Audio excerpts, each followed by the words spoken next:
deuxième point que je vais toucher, c'est le pasteur Mohamed Sanogo. Beaucoup de personnes m'écrivent, oh, le pasteur Mohamed Sanogo avait raison.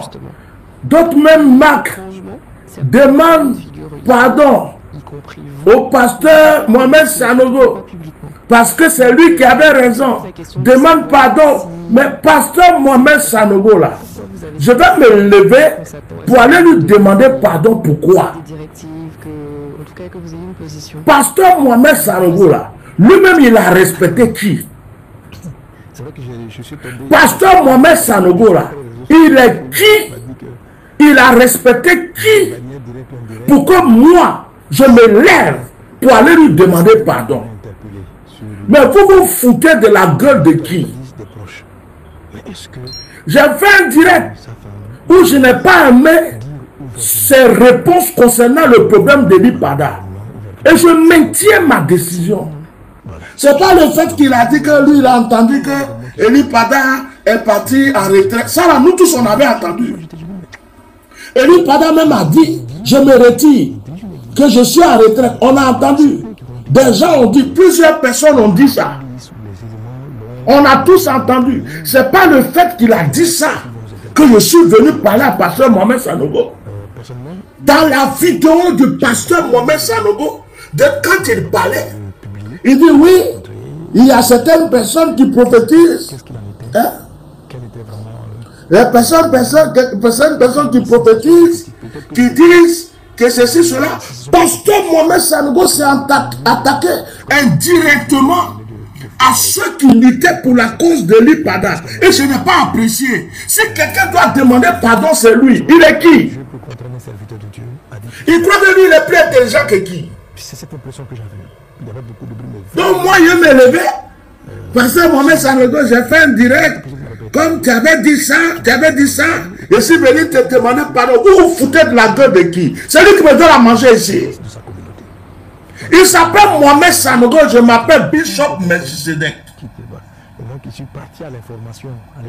Ce qui pousse dans son corps pousse dans mon corps. Tu ne me respectes pas, je ne te respecte pas. Il s'en fout de moi, je m'en fous de lui. Vous ne savez pas, il n'y avait pas de signe donc. Ça a bien rentré dans votre cerveau.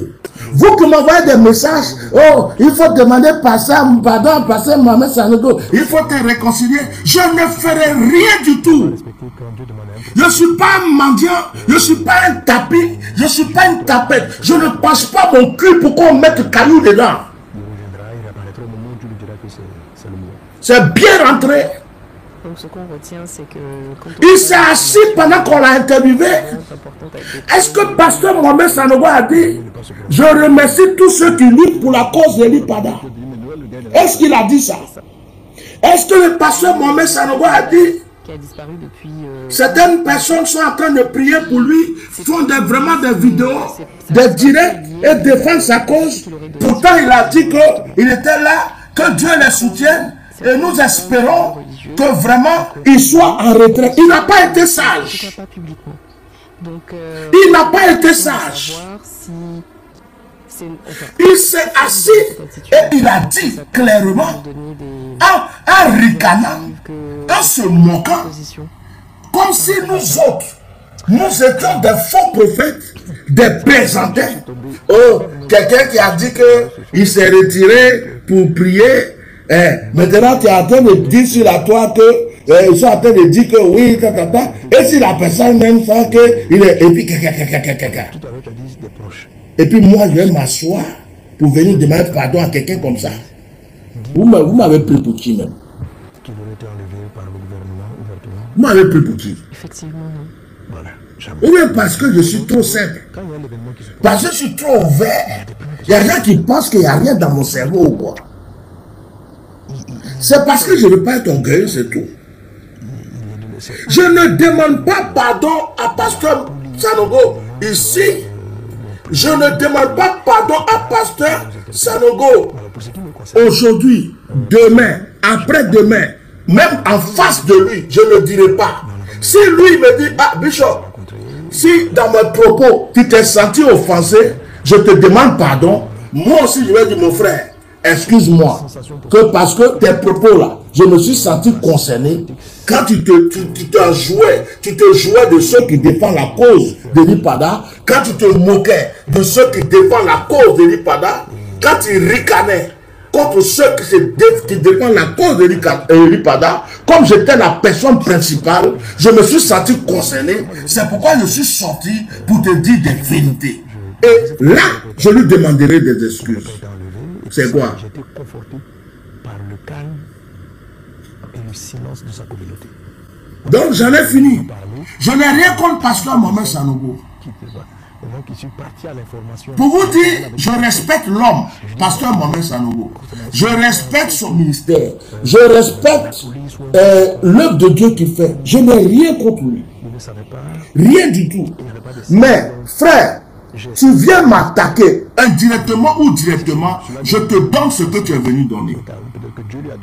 Ça, c'est clair. Il n'a pas été sage dans ses propos.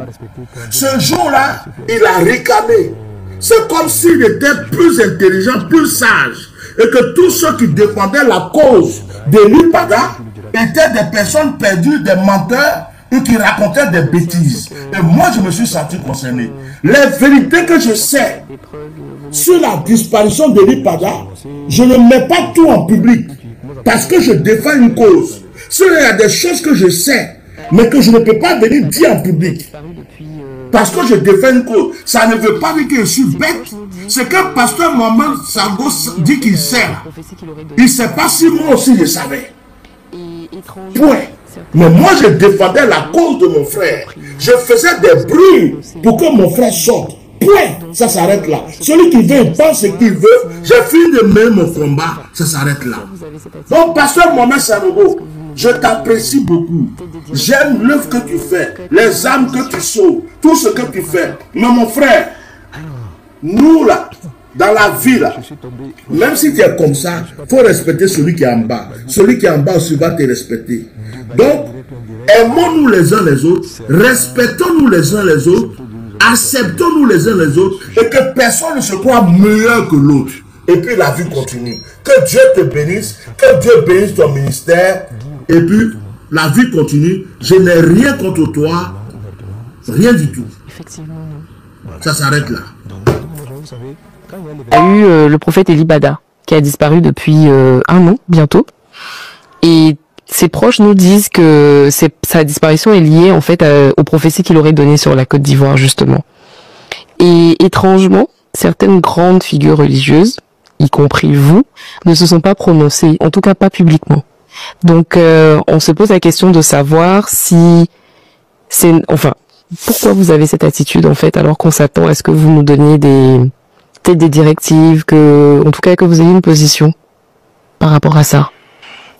Alors, c'est vrai que je suis tombé, bon, je n'ai pas vraiment vu parce que je ne suis pas très réseaux sociaux, mais qui m'a dit que de manière directe ou indirecte, certains serviteurs de Dieu nous auraient interpellés sur le sujet.